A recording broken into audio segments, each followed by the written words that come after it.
So, Your Royal Highness, Prime Minister, ladies and gentlemen, first of all, the pronunciation was not accurate of my name, but okay, that you have understand in the meanwhile. And I have to tell you that I have the most difficult part of this, of today. That is to explain you in 15 minutes what is not going well in the European Union. I have a lot of more time needed for that. And secondly, how to reform it. To make a bright future for this union, and that all in 15 minutes.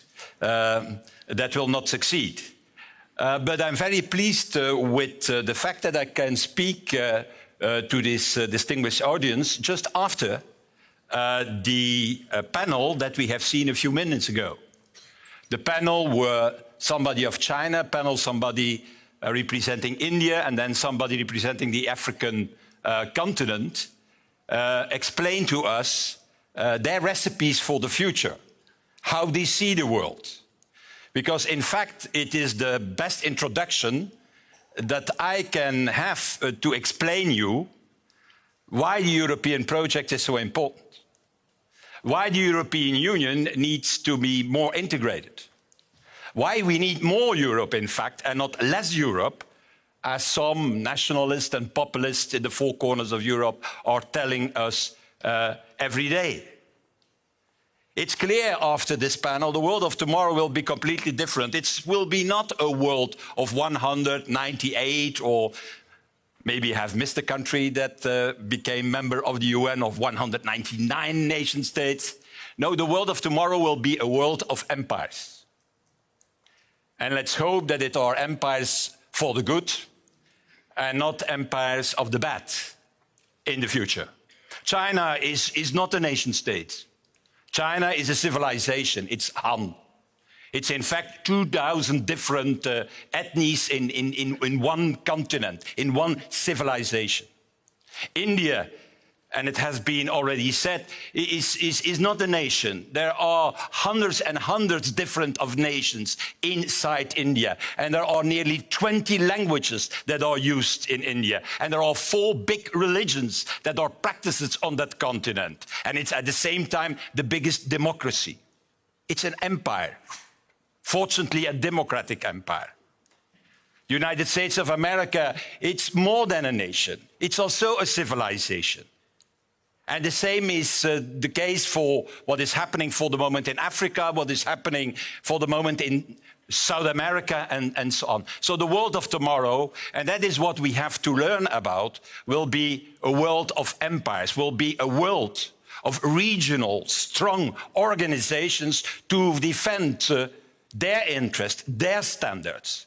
And if Europe, the European Union, but not only the European Union, also the EU, and everybody who is living on this continent wants to defend our interest, want to defend our standards. In this new globalized world dominated by empires, it can only be together.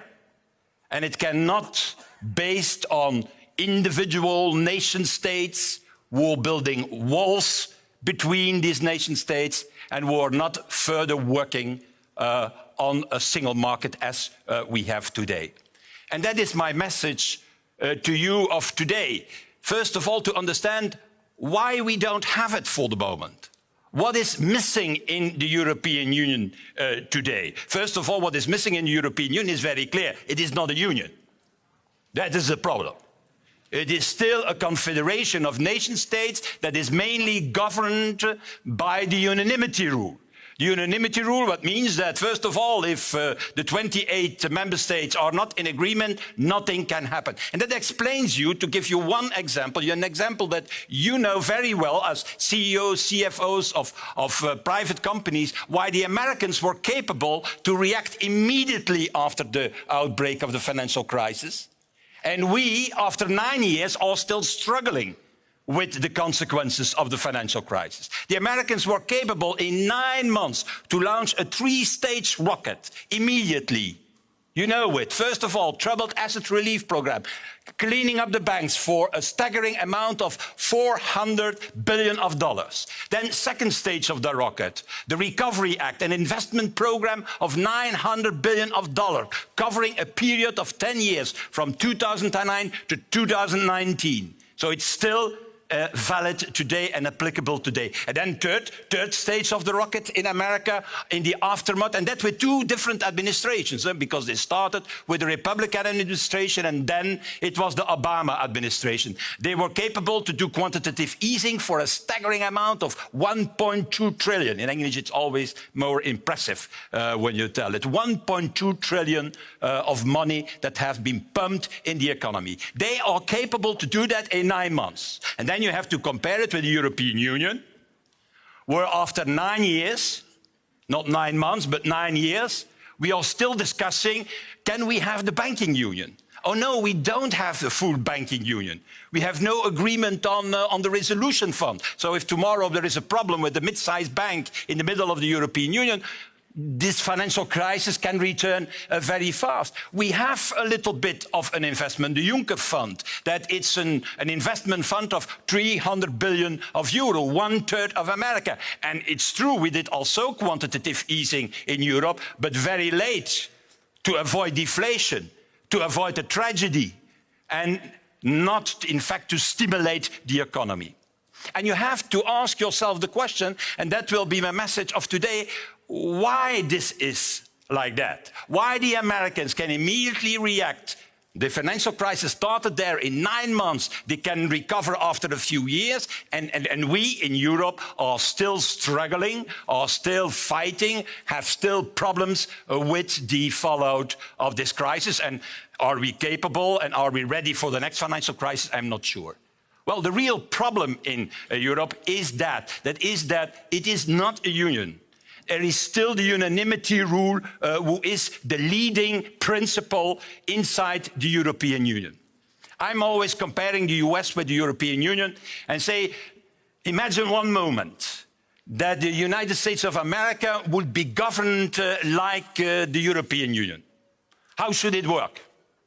First of all, you should not have one Obama or one Trump. No, you should have 3 Obamas or worse, 3 Trumps tweeting every day.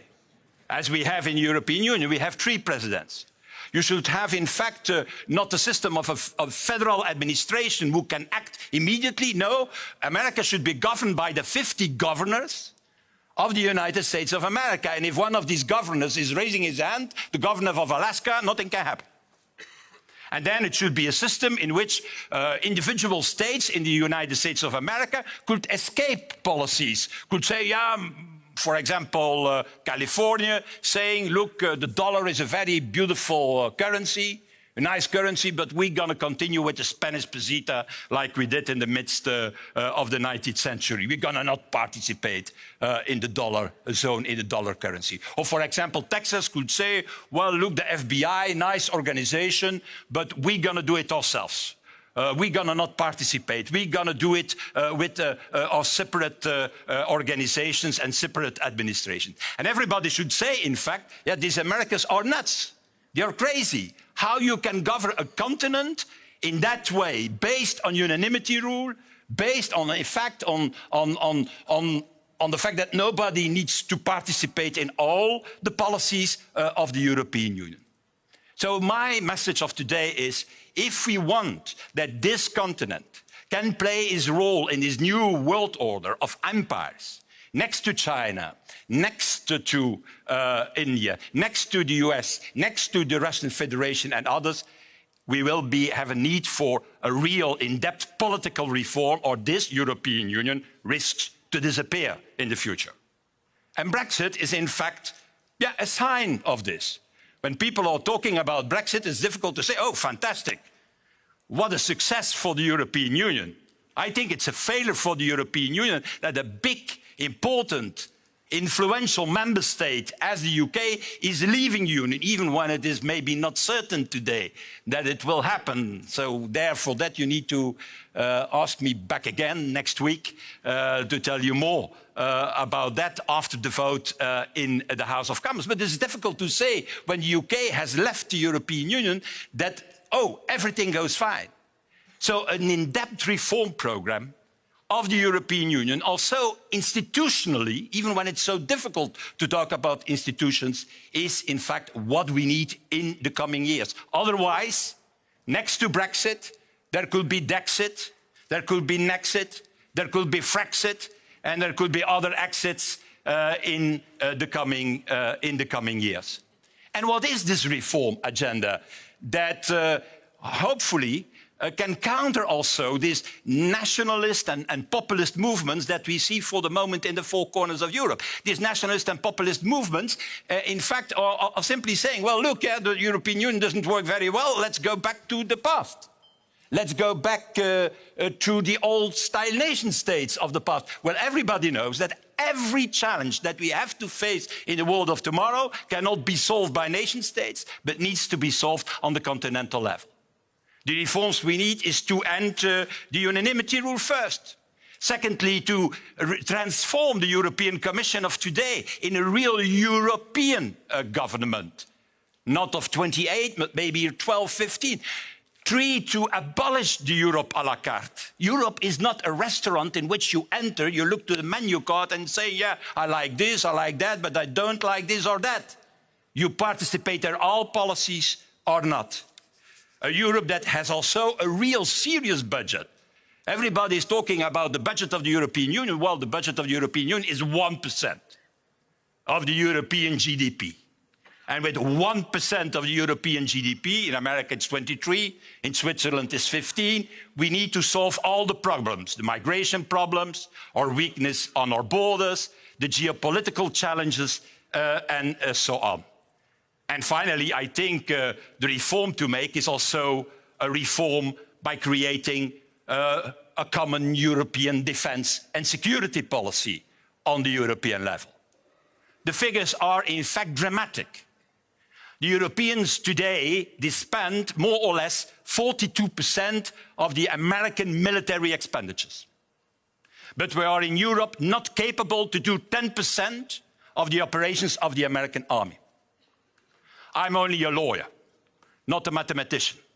Nevertheless, I was Minister of Budget for a certain time, but I'm always saying to be Minister of Budget, you don't know anything about mathematics. The only thing what you need to know is the word no. That's the only thing that is necessary. But even I, as a lawyer, I have to tell you, even I, as a lawyer, know if you spend 42% and you can only do 10% of the operations of the American army, then you are 4 times less effective than them. We spend 3 times more than the Russians, than the Russian Federation on military in Europe. But I'm not sure that if the troops of Mr. Putin are coming this way, and nobody hopes that we are capable to stop them without the help of our American friends. So that's another reform to make. You cannot outsource eternally your security problems to the other empires or to one of the other empires of the world, even when our American friends will be always our friends, whatever American president sits in Washington for the moment. That are the big reforms to make. Also economically, to complete the single market. Everybody is talking about the single market. You are talking about the single market. The EA is about the single market. But what is the single market? We have a single market of chocolates, very good, I'm Belgium, so we understand that, of champagne, of cars, but we have no single market in the services of the future. No single market in digital, no single market in energy, no single market in capital. Our single market is restrained to more or less 40% of the services and the goods, while the services and the goods of the future are not taken on board. So to complete the single market, what means to have one single regulator in Europe, for example on digital, that's the way forward. It's not by accident that when you take the 200 biggest companies, high-tech in the world, that there are only 8 Europeans. It's not an accident that when you take the biggest 20 high-tech companies, there is non-European company in this list of the 20. That's because there is no single market in Europe on digital and no single regulator. And the consequences is that the money is made, that the model that prevails for the moment is the American model, California model, and I hope not in the future the Chinese model, because on digital and controlling the lives of the people, we're going to see a system that internet will be used to control, in fact, the lives of the people. There is, in fact, the future of the European Union. Get rid of a unanimity rule which is outdated. You cannot govern a continent based on that. You do everything always too little, too late. And at the same time developing policies, economically, but also geopolitically, to make this continent real a player in the world of tomorrow. And in that story, I think Norway has to play an important role, an essential role. Certainly at the moment, where some at the other side of the channel in Britain are thinking that times can come back, that they can go back to the future, as we say it, back to a system where nation states were ruling the world. Well, nation states are not ruling the world. It will be together with Europe, or it will be others who will rule us. Thank you very much for your attention. Thank you.